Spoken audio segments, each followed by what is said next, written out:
Simon from What Culture here, once again taking on ups and downs so I can bring you the power that you need. Or just give you some highs and lows from Raw. Whatever you want, it's up to you, I don't care. But based as ever on Scott Carlson's article, which you can read over on whatculture.com right this second, it's all the ups and downs from Raw last night, so you can decide whether it made you feel nice and gooey inside, or whether it made you feel like you wanted to cry. So, without any further ado, let's take it all the way up so we can take it back down. No, that's awful as well.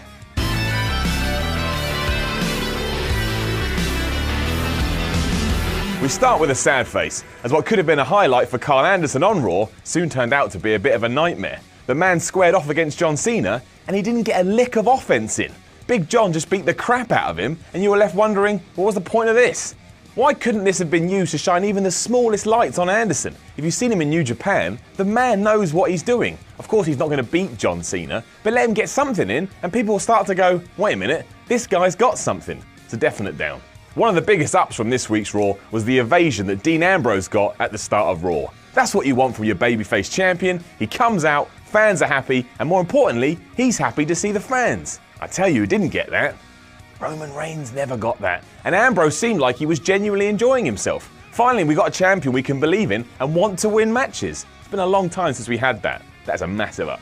Another down from this week's Raw was Baron Corbin, who went and fought Zack Ryder. Thankfully, this means that his feud with Dolph Ziggler is probably done. But do you know how many times he's fought Ryder now since he got called up to the main roster? 4. 4 times.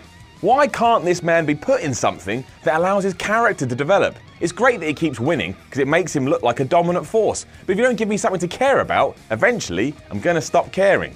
Also, Corbin, come and join the Shaven Haired Club. We're waiting for you. We'll embrace you. We love our own. Another fantastic up from Raw was the return of Bray Wyatt. The arena was excited to see him, I know I was excited to see him, and I'm guessing you at home were excited to see him too. Better still, the New Day came out and interrupted them, and nobody saw that coming. While we all thought the club would be next in line for a shot, this feud is far more interesting. Why can't Bray Wyatt play the role of Xavier Woods outside the ring and keep as a face, then you've got Eric and Braun in the ring playing the heels? Whether or not that all leads to a Wyatt breakup is anybody's guess, but for now, it's a cool idea and you're going to get some great matches out of it. Right. Dana Brooke. Let's be fair, we all make mistakes. But even when we do make mistakes, if you do it on live TV, we're all going to notice. And it's all going to be really cringy. And we're all going to sit there going, ugh, this is bad, this is bad. When Paige took on Charlotte, Dana was meant to grab Charlotte's leg and put it on the ropes to interrupt the pin. But she didn't. She dropped the leg. And then she dropped the leg again. And then when she realised she was running out of time, she just got the leg and held it against the rope. And the ref had to pretend that he just thought the leg was on the rope. It wasn't good to watch. It made me feel a bit sad inside. It was a down. For the record, I could watch Kevin Owens and Sami Zayn fight forever. They had another match on Raw, Zayn won with a roll-up, and when it was finished, Owens just beat on him for a while. And even that wasn't enough. This rivalry is nowhere near over, and the best thing you could do is split the two up in the draft. Absence makes the heart grow fonder, so when they come back together, it's going to make it feel even more special. It's a definite up. I imagine many people could go either way with this one, but having a double count-out finish in a number one's contenders match is a down for me. You always want an out-and-out winner in these type of matches, but the upside is we now get the Shield triple threat match many of us have wanted for years. Sometimes it's the destination that matters more than the journey, but in this case, it's still a bit of a down. Sasha Banks turned up on Raw and took out Charlotte and Dana Brooke. That's all you need to know. Massive up. The Shield taking over WWE is just one massive up. You know, that sounds a little bit weird. The opening segment was absolutely fantastic, and Reigns continuing to play this pseudo-type heel is incredibly fascinating. Keep up this whole dynamic, and it's only going to get better and better. Unless, you know, they take the belt off Ambrose, stick it back on Reigns at Battleground, and then none of this ever mattered. Then think how sad you're going to be. But for now, this is an up. So, a good episode of Raw then, with even more to look forward to with the brand split coming up.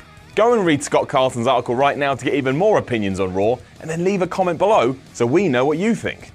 I'm Simon from What Culture, and if you'd like to follow me on Twitter, I'm at SimonMiller316. You know, because I really like Stone Cold Steve Austin. It was a terrible, terrible idea. I'll see you soon.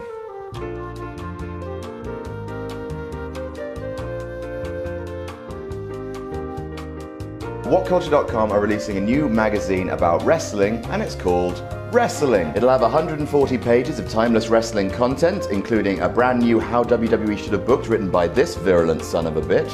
It will also have a list of the 100 best wrestling matches of all time compiled by What Culture staff and wrestling insiders. So the magazine is available to pre-order now. Follow the link in the description and enjoy WhatCulture.com's Wrestling.